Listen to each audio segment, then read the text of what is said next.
Well, we've been cruising along the shore here at Camanche Lake, looking for an interesting place to explore.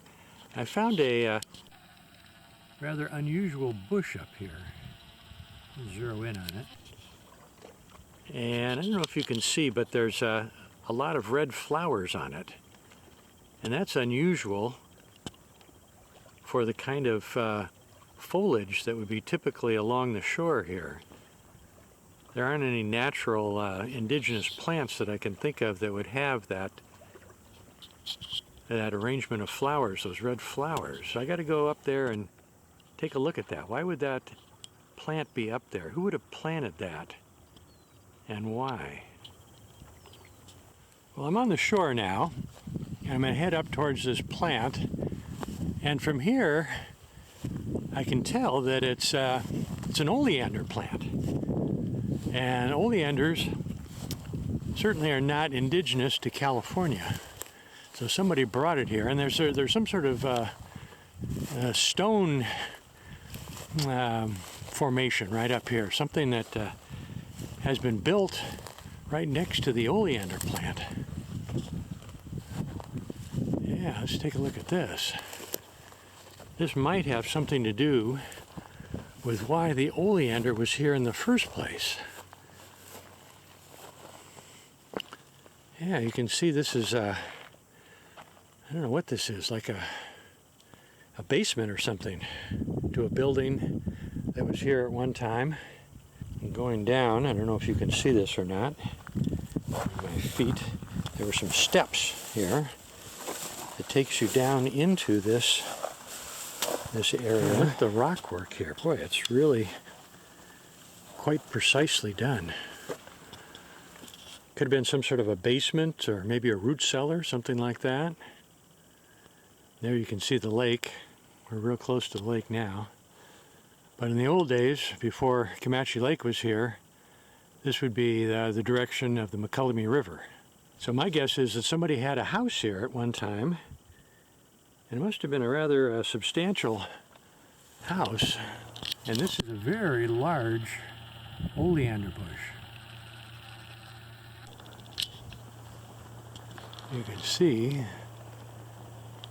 that this had to be here for a very long period of time. So that leads me to think that it was planted about the same time that this rock structure, this basement or root cellar was constructed. Well, let's walk up this way a little bit and see what else we can find. Here's a rock that doesn't, this is not a rock. This is something that's man-made right here. Notice the sharp angles, and it was made out of concrete. So there's one there. Looks like it was a foundation piece, maybe the foundation for a pillar that would have been used to rest some of the beams for a house. And here's another one. I don't know if you can see it very well through the grass. Pull some of that back, and you can see the square edges that this has, showing that it was a pillar to support something at one time. And oh, this is interesting. This is some slag, some melted metal. Since this melted metal may be evidence of a mine nearby, I'm going to look for more clues that may be around. The first thing to check out is the area around this tree, which is only about 10 yards from the oleander bush and the ruins of the building. There could be some clues up there because it looks like this tree might be a non-native species.